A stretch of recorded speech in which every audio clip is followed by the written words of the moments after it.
Yo, yo, yo, yo, what's going on? It's the NRW, where nerds rule the world, and we are back with another new review. I am Kuya P, aka Patrick Michael Strange, and I'm excited and delighted to be joined by the homies at the new review crew. First up, I have Big Boy, a Screamador. What's up, Francis Serrano? What's up, everybody? How's it going? I'm on Super Saiyan level mode right now. So just trying, I'm just so excited to talk about this film with my brothers, with my homies. So, hey, what's up out there to the internet land? Yeah, good to see you, brother. And I love the hair, man. It looks good on you. And Thank you. let's have some fun. And of course, Rob, the movie guy, man. You see him all the time. He's always dropping new shit on the channel. He keeps us fresh. What's up, Rob? All good, man. How's everybody doing so far today? Good, man. Great to see you, man. Always fun. We've had so much fun doing these interviews and talking. We make stuff happen into fruition. Like we did the Warrior, and then what happened next? We talked to Perry Young, Father June. Yes. With Paper Tigers. I'm gonna see what else I can have happen with this. I have a interview that just dropped that we're gonna, when this actual review comes out, with Elaine Wee, the star. I also have some additional content with some of the other stars, and I'll see if I can get the other guys on there to talk with them as well down the line. But just more stuff happening. We're having fun with these reviews and giving you this amazing content. So I hope you're subscribing to the NRW and Yes. New Release Wednesday on the YouTubes, man. We're blowing up. It's a lot of fun, and we appreciate you all checking us out. So thank y'all. So let's have some fun today. We got this film called The Paper Tigers. It just dropped yesterday as of this review launch. Let's get into the story a little bit. Who wants to tackle kind of the basic concept of the film offhand? I volunteer Rob. So There we go. Okay. Well, essentially, when it's funny because I was watching the movie. There's snippets of that plot that reminded me a lot of Chinese Connection or Fist of Fury, where you have the teacher who has trained the students and they haven't seen them in quite some time, and then all of a sudden the teacher had, or in this case the Sifu, has died, and now the students are back to investigate and figure out what's going on and what really happened, because they don't believe that the teacher, who is so good at what he does, is just going to abruptly die just like that out of the blue. So they find a little suspicious, and they do a little digging, and they come to find out that there was a certain somebody that they were completely unaware of that had it out for the Sifu and took him out with his own hands. So that is pretty much the story in the nutshell. But man, the movie itself, I'm sure you guys may agree on this too, is way more than that. There was a lot more character development that I did not expect to be getting, and the movie is also hilarious as well too. That was one of the biggest surprises that I took away from this movie, and of course the martial arts is fantastic as well too. if you say so. So what's funny with Francis, he's our guru, our martial arts instructor on the team. So we talked a little bit. I know there's a certain feeling he has on it, but before we get into him a little bit, as Rob stated, so we have these three characters. Some of the background, it took about 7 years for this film to make. I want to give a shout out to the director writer, Quoc Ba Tran. I'm probably brutalizing the name. I apologize. But this film was a long way to happen. When they initially shopped it around, they really wanted to whitewash this film. But Quoc Ba Tran stood his ground. And found the right team to help him make it happen. So in regards to a representation front, I really applaud that. And if you have a story that you want to tell in a way you want to tell it, to just stick to your guns and make it happen in that fashion, bravo, sir. And it helps us that do not have that representation, being a person of color, and Rob and Francis. It's hard for us to feel seen sometimes if you don't tell these stories and have us be seen, and you change it up to just do the popular white character thing. It says a lot, and so I appreciate that love. I have some qualms with the film. There's some parts that I think could have been a lot better, but overall, it was an interesting ride. It's being billed as an action comedy, but to me, there's a lot of very dramatic overtones there that made it difficult in certain realms. But I think it's also just the way the characters played. They brought a gravitas to it. In its lead, Elaine Wee, who plays Danny is his character's name. He brought so much to that role, and you could really see his efforts. You've seen Elaine in True Detective. You've seen him on Hellstrom. He's the Passage. He's played a lot of dramatic roles, and I think he brought a certain gravitas to it. But then, and also had some martial arts skills as well that showed. Let's talk about some of the characters. What did you think of the overall arching story with Danny that we follow through this film?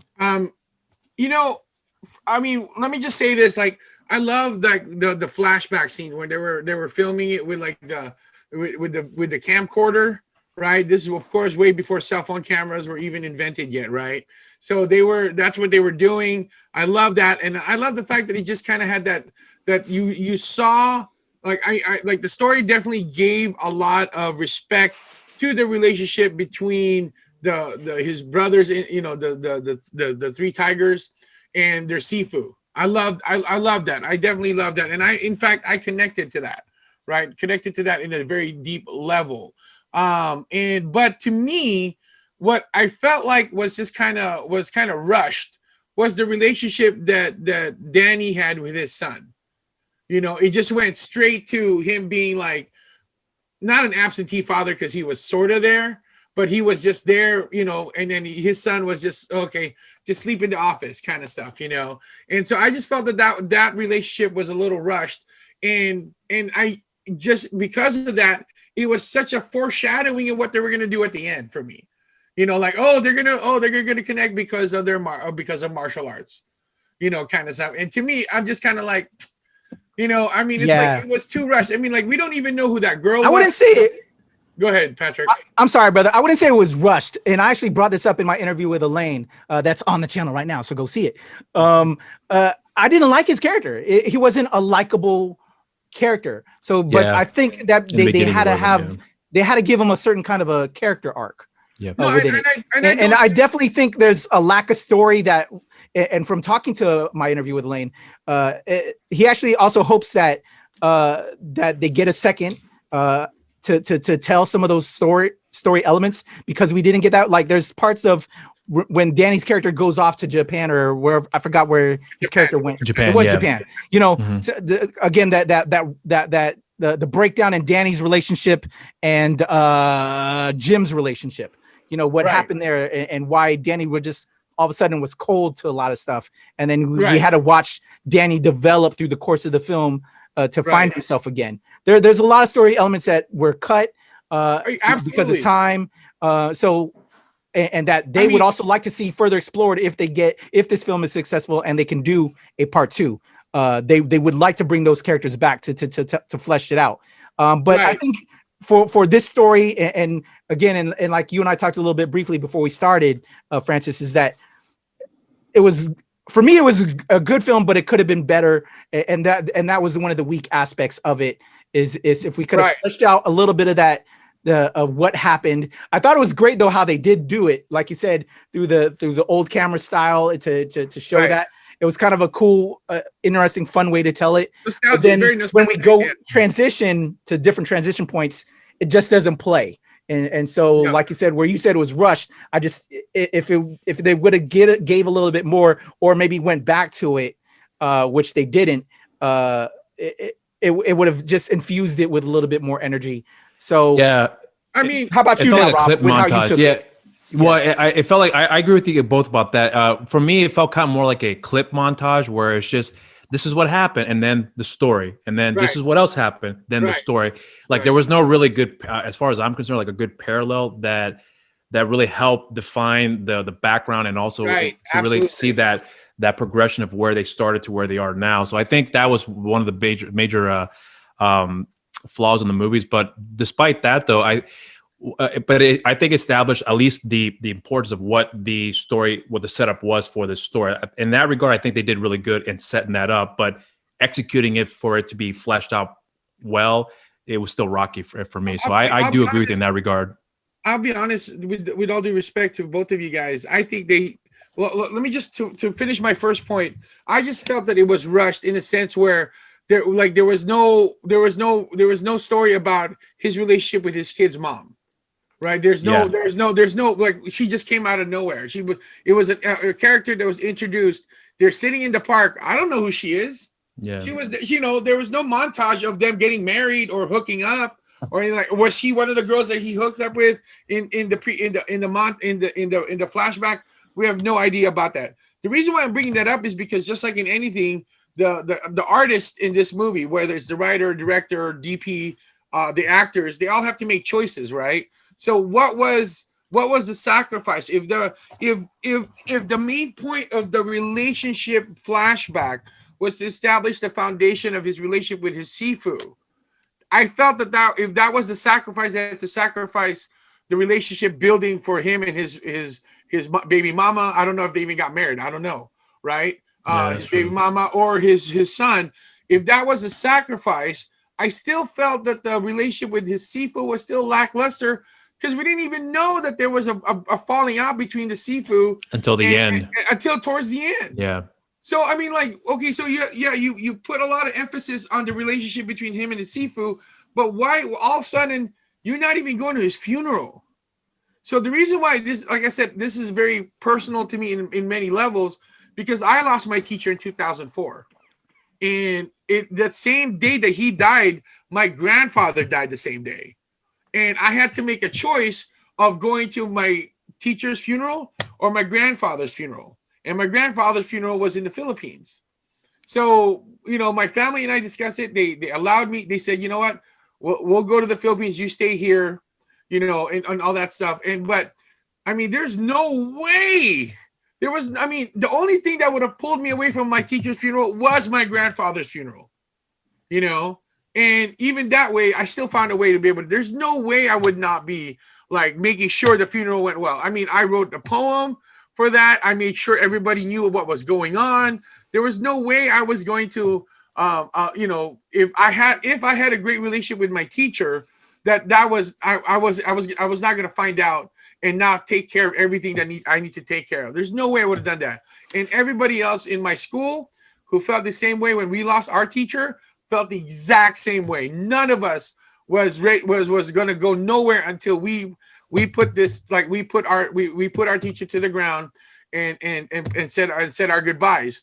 And in addition to that, he wanted half of his ashes to be buried, my teacher's, and other half of his ashes to be spread to the sea off of the coast of Hawaii, because I think that's where he was born. All of us flew to Hawaii a year later just to do that. So for me to say, it's like, okay, you have this great relationship with your teacher, it stopped out of nowhere.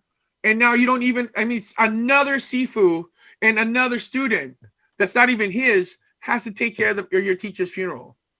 That to me is like, what? So what was the choices behind it? And that's what kind of set me off into like, okay, not really liking this so far. So yeah, I can see how that turned you off because you have such a personal, kind of a feel to it.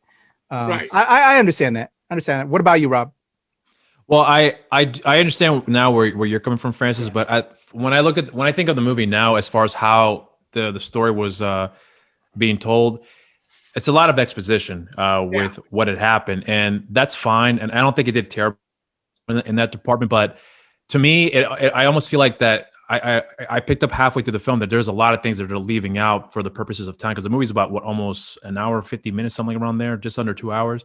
So there's a lot more that I'm sure they've shot that they could not tell. So for the purposes of time, they had to just cut so many things out and just focus on the key elements. And what was the most important thing? What's going on with the characters right now? And then use the flashback as the exposition and the point of reference. Right. So I understood that approach.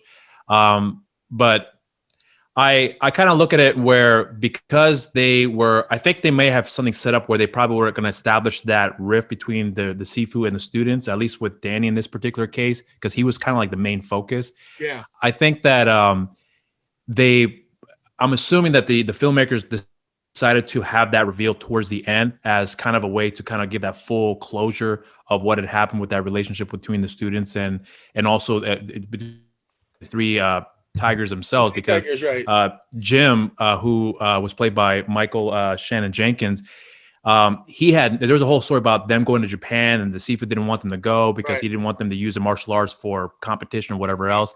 So that they wanted to have that riff of the two brothers in this case set as using this as a starting point, and then slowly reveal what was the cause of it, and then reveal the actual catalyst of all that. So it's a tough scenario for the filmmakers. I think for them to really have to pan that out and really figure out what's really important to lay out the story, Right. and hopefully we as the audience could not only just understand it, but hopefully Right. connect with it. I connected with it personally. Of course. I do get where you're coming from, though, in regards to the aspect of the student and teacher relationship. I think Right. that makes a lot of sense because personally, I don't have that sort of relationship with a master of any sort. So I don't fully understand it, but until you described it, it makes more sense.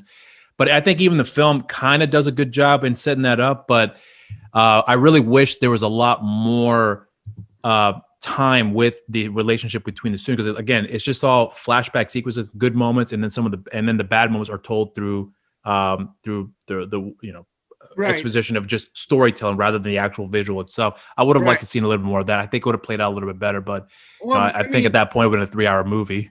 I mean, I know, of course. I mean, there, like I said, the artists have to make choices, right? Yeah. But it's like, it was so rushed, in my opinion, when Jim found out. Wait a minute, you didn't get Sifu's permission? Yeah. I would have never gone. If Yeah. I'm like, yeah. wait, what? Yeah. I mean, you just dropped that bomb in the middle of the conversation. It's like it's like that's another, like, to me, that's another thing that was rushed. Now, here's what's kind of here. I'm sorry. I mean, but this is what really kind of made me a little bit like upset Hold on, about this whole movie. Well, we Go ahead, want to get into all the characters first. I wanted to break okay. down some of the characters before we go there, because I know you're hungry. I know you're ready, Francis. So we talked about Danny. What did Yeah. you think about Hing, played by Ron Yuan, and Michael Shannon Jenkins, the other who played Jim, our two Yeah. other paper tigers? For me, I just want to say I've seen Ron Yuan in a lot Same of here. roles, and Yes. he's played a lot more dramatic characters. Right. I think he absolutely killed this film. Yep. I think He he stole was the movie. Hilarious. To me, he stole his scenes. I loved Ron, and I need more Ron in roles like this, because I think the problem, and I say this because I think, just being as an Asian actor, we get cast in these, like, for me, I always get the thug roles, or like the cop detective, that kind of archetype. For Ron, I'm sure for him, he's like the Asian badass or whatever sidebar character, but doesn't get to play a comedic role like this with such nuance. Yep. I laughed my ass off. Ron stole the scenes, was amazing. Michael Shannon Jenkins, I thought was a great character as well. Again, when I think of Jim's character, that rivalry that him and Danny's character, the lead, had, and why they were so off, from when as I watched it, it didn't, there was that distrust between that the two of them had, that because of the Japan trip, that where Hing could then come in, Ron Juan's character, try to be that glue between the two of them. I needed more development there from the Jim and Danny character. To me, that's where Ron came in and stole the show, because he was that glue that kept the Paper Tigers as a. He was essentially the Squad heart of together. the film. Yeah. So that's for me. I love those characters, but Hing, Ron Juan, I need more of him. And if they do a Paper Tigers 2, give me some more Ron. He's fantastic. I loved him in this role. What about you guys? The other Paper Tigers. Well, I think Ron, you said it yourself. Ron as Hing was fantastic. He was literally the best part of the whole movie. In every scene he's in, he's practically he stole the whole scene. I will say though that with the character of Jim, for me, we discussed previously before we started recording. Michael Shannon Jenkins was in a movie with Scott Adkins called Undisputed 3. He is great in that movie, so I had no doubt when it came to the martial arts aspect of the film that he was going to deliver, because he was so good in that role. And then one thing that I remember Scott Adkins had said in an interview that actor Michael had brought the best out of Scott, and he's one of the few actors that was able to do that. And in this movie, I think that he definitely showcases a different aspect of his acting skills, where he shows a more dramatic beats to this character. But I wish we did have more of that development between Danny and Jim to really see that story really fleshed out better. But even then, even some of his funniest moments, although they're not as as out there, say as Ying. I'm sorry, Hing. I meant to say, my bad. It's more subtle. Like his approach with the comedy was a lot more like underlining, where it's like he doesn't know what's going on, or he understands what's going on, but his reaction is so like so natural that it's the polar opposite of what Hing's character is, where he's like, what the fuck? And then, Jim is like, he's a little more held back a little bit until it's absolutely necessary for him to like go out all out. But I think that when both Jim and Hing are together, that's where you really see like the two aspects of the story, where you have the man who was behind this whole story from start to finish, because Hing being with the seafood the entire time up until they stopped training, and then Jim being the guy that was still continuing with the training, but kind of went off on a separate path when that divide had occurred between the three brothers there. So I like those two aspects of the character, because you definitely get that two sides of the spectrum, and then Danny's like right in the middle of it all. So I thought that really worked out well, in my opinion, for all three of those guys working together. Francis, how about you? What do you think of the other two paper tigers? Okay, so let me just say this. Like, I think Hing was funny, right? But I think because we've seen him in a lot of things, right? And so that means he's definitely a professional actor, right? I think that there was another choice that he made in the movie that just doesn't make sense to me. But it was another but then when you watch the whole movie, now you know why they did it, but was that necessarily way to do it? What I'm talking about was towards the beginning of the film, where they were looking for Jim. They walked inside this studio, martial arts studio, right? And this old black man was sitting on a stool, was teaching this young guy how to kick. And Hing's like, "Oh, that's not how you kick right. I'm gonna show you how to kick right, bro. You got a messed up leg.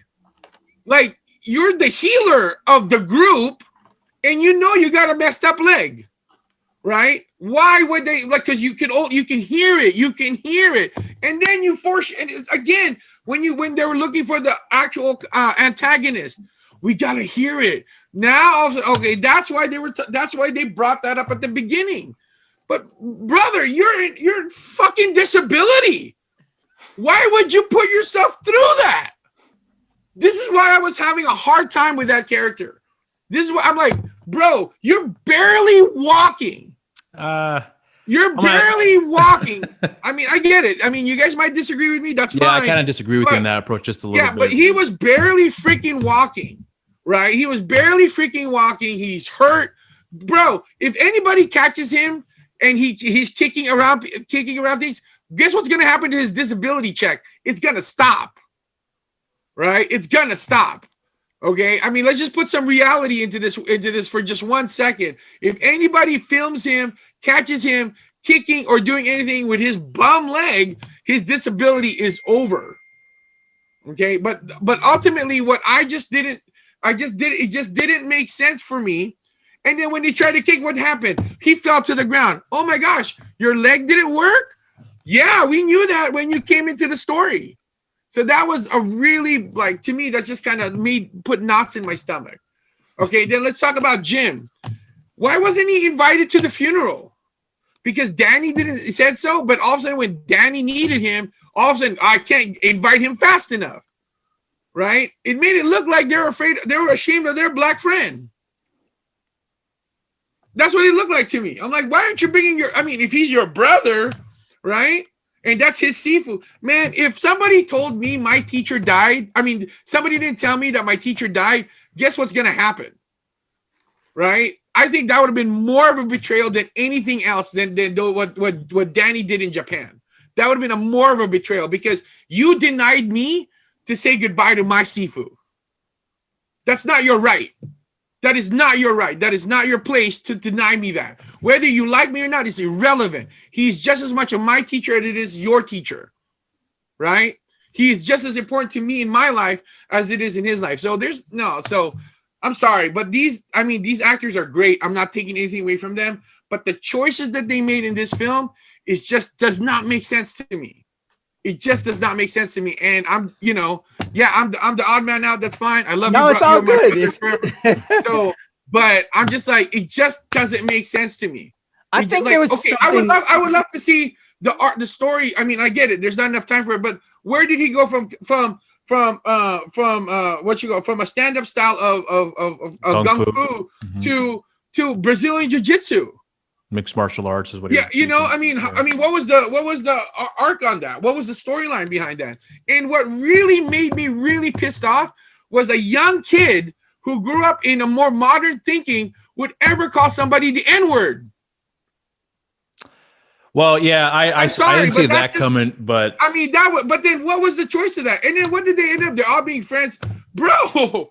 I mean, we live in. I mean, this is not like the 1980s or not. It's the 2020s now, right? mhm. I don't know when they filmed this, but it's in the 2015s or whatever, right? So I don't think that any kid who grew up here would openly say that.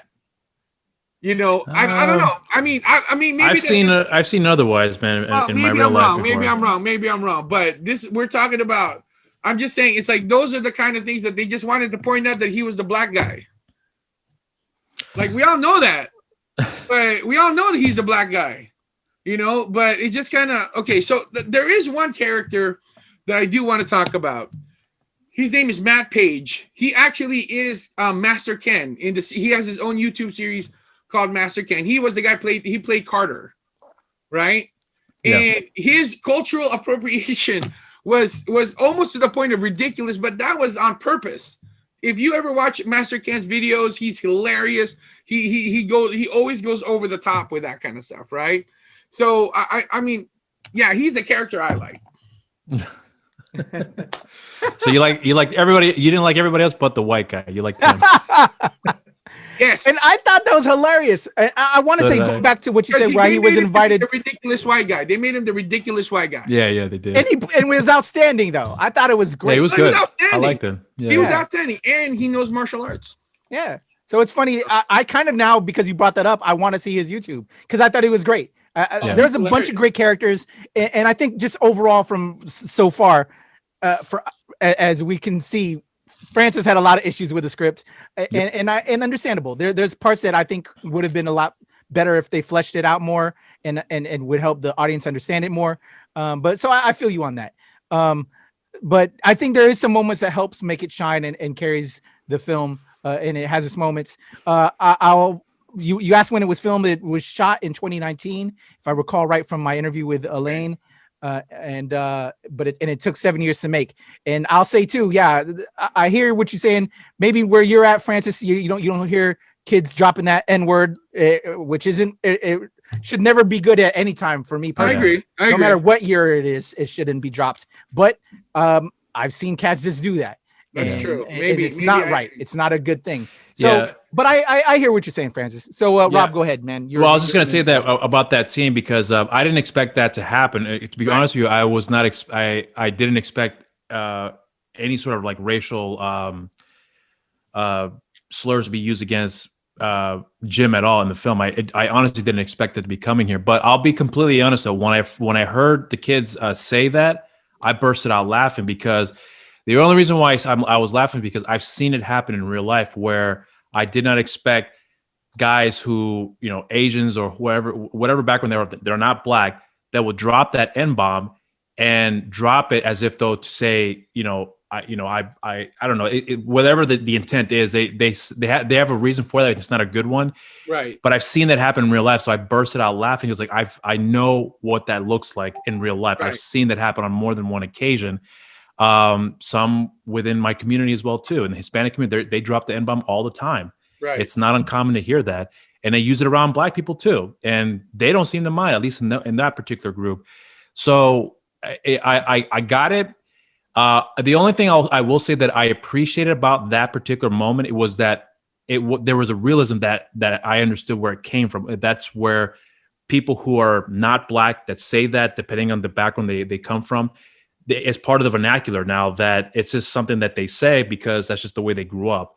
So I appreciated that they took that approach, although I wasn't very fond of it, but I understood why it was there in the first place. And not to say I have a problem with it, but I appreciate that they took that realism and put that in the film, and it took balls to do that, because honestly, in this day and age that we live in right now, it's a very sensitive topic, but situations like that do exist within other cultures that do say that needs to be shown. So I think that was a really important scene. That's true.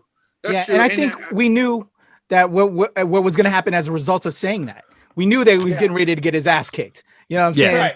Like, okay. And I appreciated that too, where, he had a hard time keeping with the Kung Fu, but he's like, fuck this, I'm going MMA. And he just rocked the house at that point, and he taught the kid a lesson, and the kid learned his lesson. Yeah. So that was important too.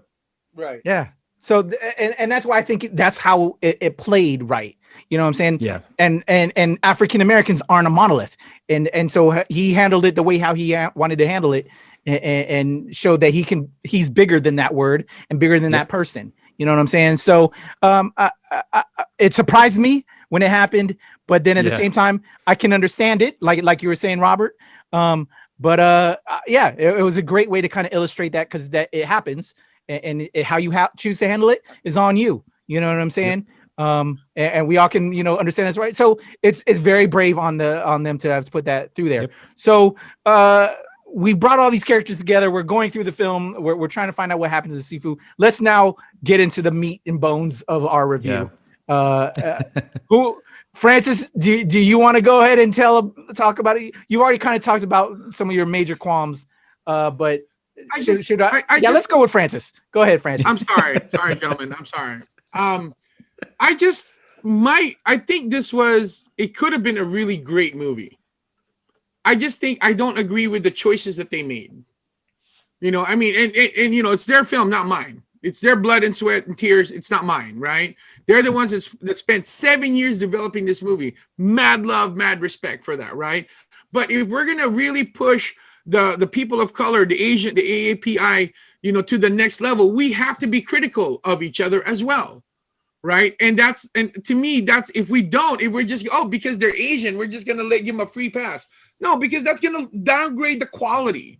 Right. We're not going to push ourselves to the next level kind of stuff. Right. So we need to push ourselves. So to me, it always boils down to is the choices that they made as an artist.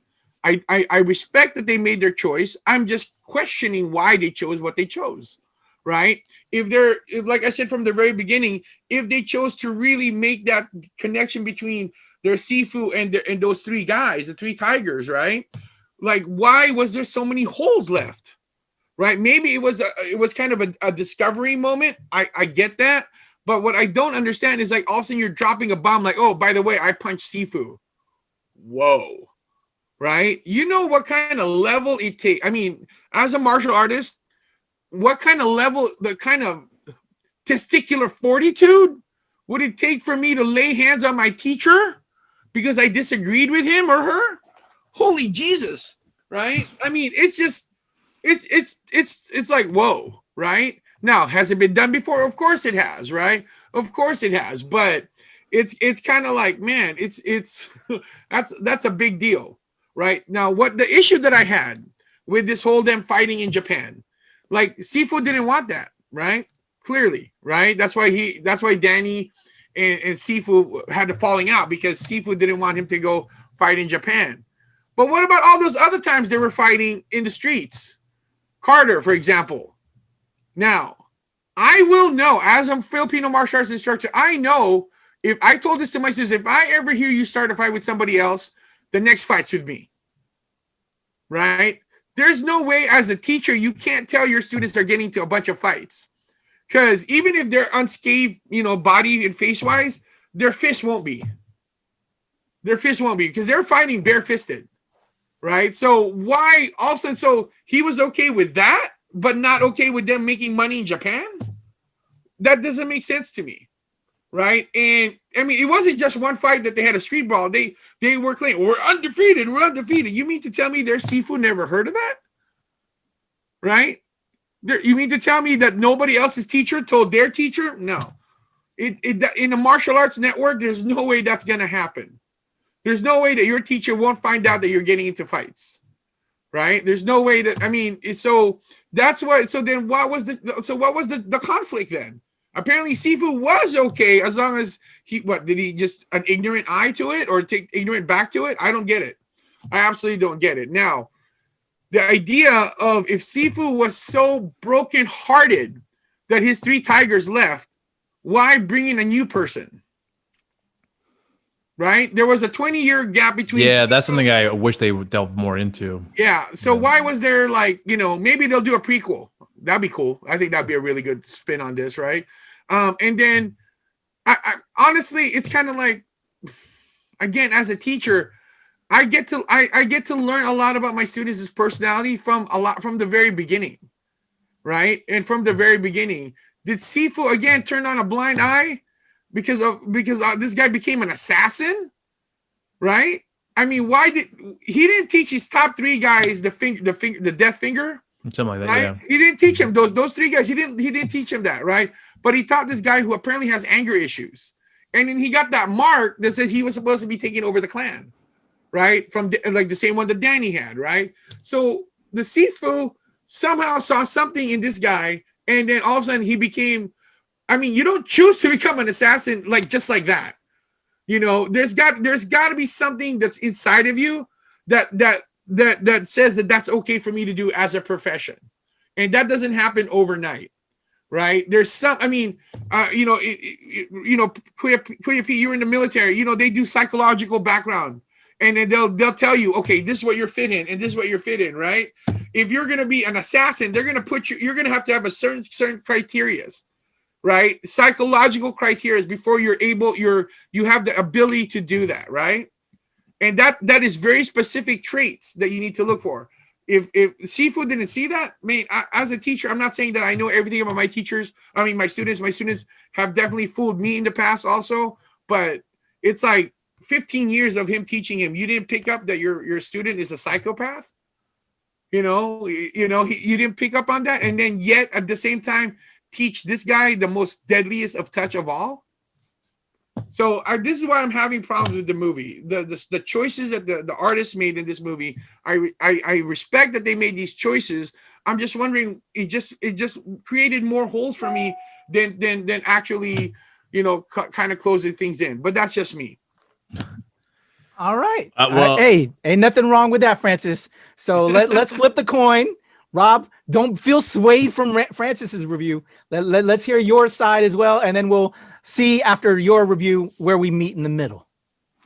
Well, I mean, I think that we've already touched upon a bit of what the issues the film had, but the one thing I wanted to point out too was the obvious misdirection they were trying to go for, which was the character of Carter, because he has a reason for to not like the guys. They've been picking fights with him for such a long period of time, and then not having seen each other for quite some time, they're coming back in the mix. He's like, I finally get to have my revenge, and then him misleading them by leading him to talk with the 3 other students that they had that fight over at the pool house at, and then it comes to find out it never led anywhere. So you have that misdirection, which I kind of picked up on right away. It was an obvious. For me, it was obvious that he wasn't the suspect. But I did appreciate, though, that because the character was so entertaining, that I was able to overlook that flaw of the story, because he was a lot of fun. Next to Hing, he was the second best character. Because then when you see him have that moment of, I guess, character where he really comes out and just is forthcoming about what he had learned, what had happened. There was a side of the character that I appreciated, because you realize that all that bullshit that he was going through, that there was a lot more to the character that was offered. So I appreciated that aspect of it. But as far as like the story of the teachers and the whole thing, yeah, I get it. I understand it. I think that it could have been handled better. But I will point out, though, that the very little that we do get with the villain, I still felt the impact of that character, even though it wasn't really delved into too much, because he kind of just shows up out of the blue, and then we just learned through exposition what had happened, and that was it. But despite that, when you have that victory that Danny has over that character, I forgot the character's name in the film. Does anyone remember off the top? What's his name? The name of the guy, the character that took out Sifu, that killed him with the death touch. Yeah. So when Danny does overcome him, it was, for me personally, I felt satisfied with that victory. Oh, no, I agree with that. Yeah. Yeah. I think that was a great build-up. Yeah, it was a really good one. And the thing about that too is that all 3 of those guys, despite the fact that Jim was probably the most athletic out of the 3 of them, they all were out of shape to be able to compete up against that that level of gung fu, yeah. not just with the Absolutely. villain, but with all the other guys too. Absolutely.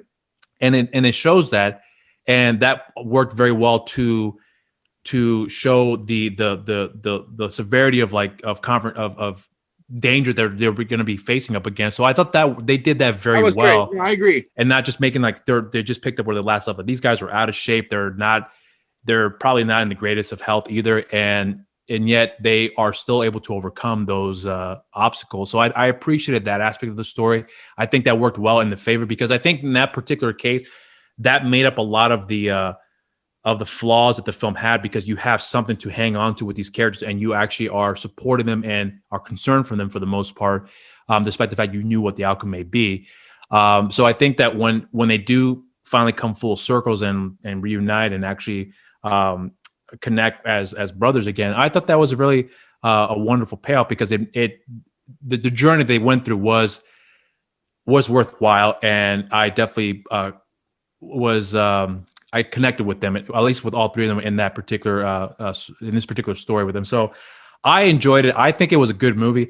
I understand the flaws that were there, but I think a lot of it has to do with, just as I mentioned before, way too many things in one pot, and they just had to start taking out little things here and there and leave what's most important to kind of get the point across. And I think in that regard, they were successful in, but unfortunately they had to sacrifice some things on the way to make up for the time that they only had. So I think, they deserve all the credit. I know, Francis, you're going to give them credit for that as well too, but I think, right, that's really where they deserve to get the praise too, because they have some tough choices to make, and you can see that in the film. I picked up on it halfway, but regardless of that, I walked away very satisfied, very entertained. So I felt like it was an overall good closure to the story, in my opinion. So I will say this, that the most entertaining part for me in that movie was when Chosen showed up from Karate Kid.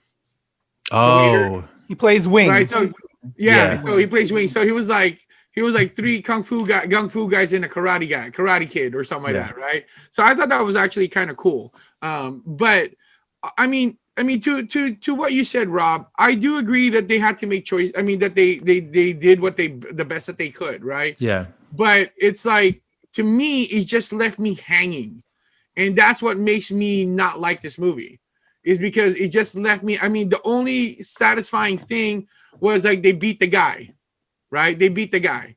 But why was this guy even chosen? Why was this guy even? Why did Sifu found? Why did he gave him the knowledge of the death fingers, right? Why, so that is just so much holes into the story. It's just this guy it just seems like, to me, it's just like it's rushed. I guess that the whole movie, to me, was rushed. I get where you're coming from, man, and I think this is me. This is my perspective on this here. There's a lot of films out there that have all those flaws, and because not that I've ever directed films before in that kind of scale, but because I understand the struggles that it takes to make a movie, and you have ideas of what you want to input, and some things may not pan out as you thought they would, because actors couldn't make it in time, or there's only a certain amount of time they have on set, and therefore they can only get these scenes done first. So I try to look at it in that regard, where there are certain things they wanted to display out there, but they could not for whatever those reasons may be. So I try too hard not to think about the whys, because I think I understand that there's a certain there's a reason that makes sense why they couldn't do it. So I'm hoping that with these whenever they get the Blu-ray out for this movie, which I hope there's a commentary on, because I want to hear that story about what it took to make the film. Because I think that for me gives me a whole different perspective, like to appreciate the filmmaking process, at least for this particular movie. Because if I delve too much into it, like yourself, I would blow my head off too, because I'm like, this is way too many plot holes. But I think I understand the process enough for me to forgive those flaws, because even when I do my own little shorts, there's a lot of things I look like, God, I could have just done that better. I could have fixed this, and I had time to do it. Why didn't I focus on that instead? There's a lot that I learned to figure out as I move along, and because of that particular personal relationship that I have with that filmmaking process in my scale, I believe I tend to understand what they have to offer, because they only have a limited set of supplies to be able to pull it off there. So I look at it from that agree. perspective, and I think that I get where you're coming, and I don't disagree with you. I really do agree that that is a major flaw, but I think of it like little time, little money, and they do what they did the best they can. And if this is the best they can done, it's a fantastic film because you got to give them a lot of credit for it because there's a lot of films that have a lot more time, a lot more money, and a lot more people involved, and they can't get shit done right. But yet films like these can do it 10 times better and are tell a more effective story. So, give credit. I'm not saying you're not doing that, but we got to give credit where credit is due. Well, let me just say this. I think that, like I said, I think they did. I think they attempted to. I think this movie could have been really, really great. I think that commentaries such as what the reviews that we're doing is hopefully is something that's gonna how do we when we're making the sequel, how do we make this better? How do we of course solve some of those answers and put those plot holes? But for me, it's like, you know what? It's like, if you don't have enough time or if you don't have enough resources, then you made a choice to make those things, to make it the way you did, right? And so now as a reviewer, I'm asking, why did you make those choices? I'm not, what I'm saying? They worked hard, they put their effort, they put their energy, they put their love into it. I'm not denying that. But you still, at the end of the day, had to make a choice. And what was those reasoning behind those choices? And for me, like as I see the whole movie as a whole, there's just way too many. There's too many things that they were trying to kind of put a band-aid on the problem instead of really kind of really trying to fix the issue of how they're going to get there. So, for example, when the antagonist was going to be we're finally going to see that antagonist, right? They knew that they had to do an introduction to him in a special way, right? You don't just reveal the antagonist and just kind of, there's just that. So, and I'm not saying they didn't do that, but the way that they hit it up with Hing, right? I mean, the whole kicking, and then he couldn't kick and everything because you can hear from the sound. By the way, as a teacher, that is absolutely true. Like when I don't need to look at my students if they're doing something right or if they're doing something wrong. I can just hear it, right? I 100% agree with that. And so that's why I'm just like, man, that was could have been an awesome martial art moment if they played it off right. And in my opinion, they didn't. The way that they foreshadowed it was not. And then, but the way they did it in that that gym that they were in, right? That was beautiful. That was absolutely beautiful because you could tell who was the real martial artist and who the guys were just playing around. And then with the way that he was kicking, the way he was punching, that's legit. That is legit. But it's just the way that they foreshadowed that, man. That just, to me, let me ask you both a question then about this. Do you think that if they remove, not that I want them to do this, but if they were to remove, let's say, or at least limit the role of the character Carter to allow more breathing room for some of the other plot holes that were prevalent in the story, you think if they removed that character or condensed him a little bit more, that they would have given the opportunity for them to flesh out those details a little bit better? Do you think that could have helped rectify that? I think maybe, because honestly, my opinion, again, this is their baby, that's their blood, sweat, and tears. To me, it would have been a simple solution. In the old videos that they were showing, all Sifu has to say was, "You're not doing it right." Sifu, you're not even looking at me. I don't need to look at you. I can hear it when you do it right. That would have been like 5 lines. Right. No, but I'm just talking about like just no. What I'm just saying, I mean, I'm not. I agree with what you're saying, that maybe if they cut back some of Carter's, screen time, maybe they would have been able to do that. But in this particular mindset of mine, you could have handled that in the the flashback scenes with 5 lines, and then not sacrifice that much. If they want, I mean, they had to make another decision to give Carter a lot of screen time, right? They had to make that decision. So if they really wanted Carter to have a lot of screen time, then that would have been, to me, a good solution, so that they could have gotten rid of that scene where he was trying to kick that shield and fighting with an old man who was sitting on a stool. I mean, like, that was pointless to me. Absolutely pointless scene to me. So if we're talking about, limited resources, well, then you got to put the resources you have and try to be more efficient with it. 5 lines could have solved that problem. 5 lines. instead of the What about entire you, Kuya, about the question? I think that this is where I like Francis. You hit the nail on the head on that right there. Personally, while I wouldn't want to cut anything, I can see why they kept it for comedic value, but but yeah. So like I could see your point, Rob, where you're trying to ask to add material. I do think those are the good points where you could have cut to give us that additional material, but I think but not a but not a but hearing what Francis is saying, there's your remedy right there. Exactly what Francis said, and I think they might have addressed that to a degree when we saw the younger versions, when we first see them working in the beginning, working out, and he was trying to train them, and you know, and he was getting them and made them fall off the can or whatever. So I think those were some of those signs, but I think it would have been emphasized more by what Francis just said. If he would have added more of that content there, that even though that it's still happening, regardless of your age, you can still learn something from this old man, and to have that added there would have been great. So I can't disagree with Francis there. So yeah, man, we've kind of had two tales of this story. I think overall, I had a fun time with it. We've discussed the points that we think would have made it a better film.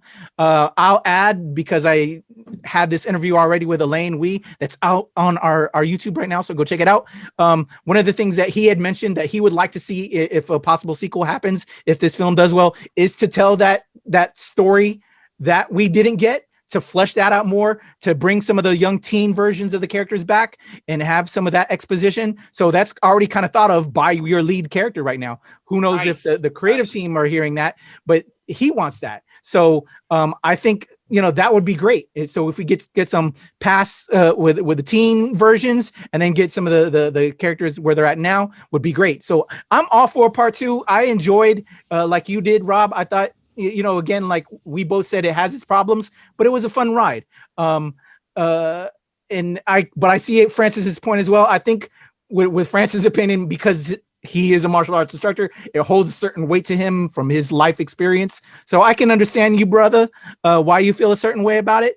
But again, not every movie's for everybody. So, well, I mean, I think is great. I will say, you know, I will say this: there's some movies that I've watched that I'm like, I never ever want to see anything from these people ever again.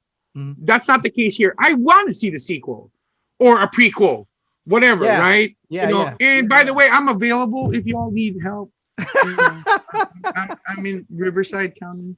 But what I'm just saying is, I did enjoy the film, though. I mean, it's just the critical side of me is there because I want to push these guys to be better, in my opinion. That's just my entire goal for this, is to push my brothers and sisters, you know, to push it to the next level. I still enjoyed the film. I think he was extremely funny. Mm-hmm. And I love the way that Jim did not play the stereotypical black guy. Yeah, I agree 100%. You know, yes. I love that. I absolutely love that, right? I'm just saying, it's like, I just wanted to, there's just so much meat left on the grill. That's all I'm saying. There's just so much meat left on the grill. And I get it. I completely agree with you, Rob. You only have this much time and you only have this much budget, but you have this much story, right? I get that. I get all that. But I'm pushing for it to be like, okay, let's take it to let's now level up. Let's power up. I love your passion, man. Let's Super Saiyan up, man. That's all I'm saying. I love that. A little trivia for you guys. I don't know if you guys picked up on this. So I recognize the actor that played young Jim, the teenage Jim. Yep. That's Guy De Silva Green.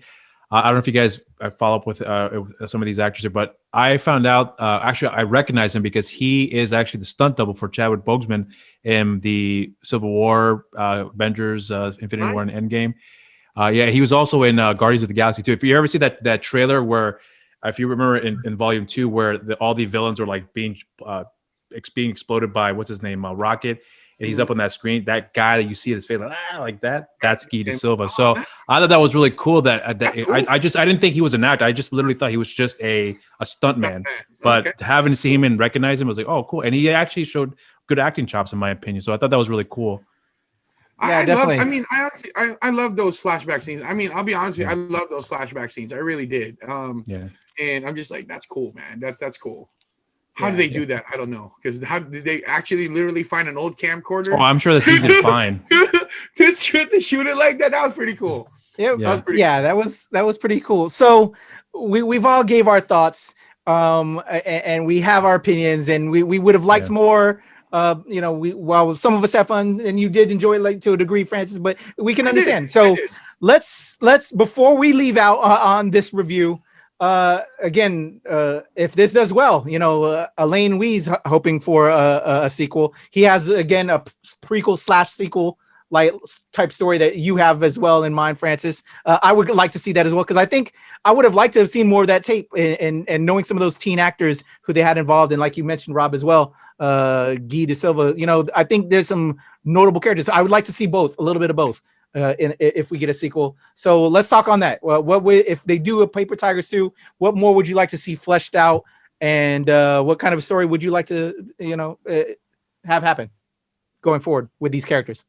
You want to go first, Francis? Since you No, were... go ahead, Rob. Oh, okay. Go ahead. Well, I actually would like to see the story take place internationally, like say Japan or any part of Asia for that matter. Maybe with them traveling to say China somewhere, because I think their seafood is from China, if I'm not mistaken, right? Yeah. Okay. So I would imagine that you know, he still has some history over there, some connections over there. Maybe out of respects, you know, they may carry a tradition to go back to you know, the mainland or Hong Kong, wherever. I don't know where he's from exactly in China, but you know, maybe to do something to connect and give a full story of the Sifu's history. Get a little bit of more flashback with him. I think I would like to see some more of that. And you know, as long as the three guys are at it with each other, develop the characters a little bit better, learn more about Danny's relationship with his ex-wife or girlfriend, whoever she was exactly in the film. I would like to see more of that, and more of Jim as well too, his background, and of course Hing. I would love to see more about his background too. So that's where I'm at with that. You know, for me, I mean, you gave me a great idea, Rob. I would love for them to go back to the birthplace of their style of martial arts, Yeah, and then see if they can, you know, be taught the death fingers. You know, that's a good idea. Yeah, I think that would just be absolutely awesome, right? I think that would the ultimate goal. Yeah, I mean, that would have been like, you know, like they learned the death fingers, but then he would be like, but what you're the antidote. You know, you're the antidote. If somebody does this to anybody else, because if I was Hing and I saw that guy die right in front of me, knowing what that guy did to him, you know, in the restaurant, then like knowing that, oh, I can save people. Wow, that's pretty cool, right? Yeah. I think that would be a really cool sequel. If we were talking on the prequel side, I just love, I mean, you know, ever since they did that, you know, Phantom Menace, you know, the backstory of Darth Vader, the backstory of that of the antagonist in this movie, right? I would love to see what led him to that, to be that person, and what convinced Sifu to teach him. For all we know, that's Sifu's kid. That's an interesting point. That's right. Like maybe that's why he had to turn his other.Maybe this is why he's like, I gotta teach him something because I see the angry kid in him, and you know, as maybe because he's the dad. He's looking at the good and not the obvious bad that, of course, that's not a parent that can see, right? So, I mean, I would love to see that. And another prequel would be a really great idea is the story of Sifu and why he does, you know, how he trained and how he got to that level. And then why he doesn't want to train only like, cause I love that one part where he actually loaned the other Sifu money to open up his own studio. His own, you know, martial arts place, right? And he said, "You can open up your own." He goes, "No, I don't want to do that. I'm good. Thanks. I'm good, fam." Right? I mean, what led him to that, right? So I would love that. I mean, there's just so much meat. That's what I'm saying. It's like this is what I guess what frustrated me in this movie is that there's so much meat left on the bone, right? Well, if I may add too, you mentioned about the villain. Since he technically still alive.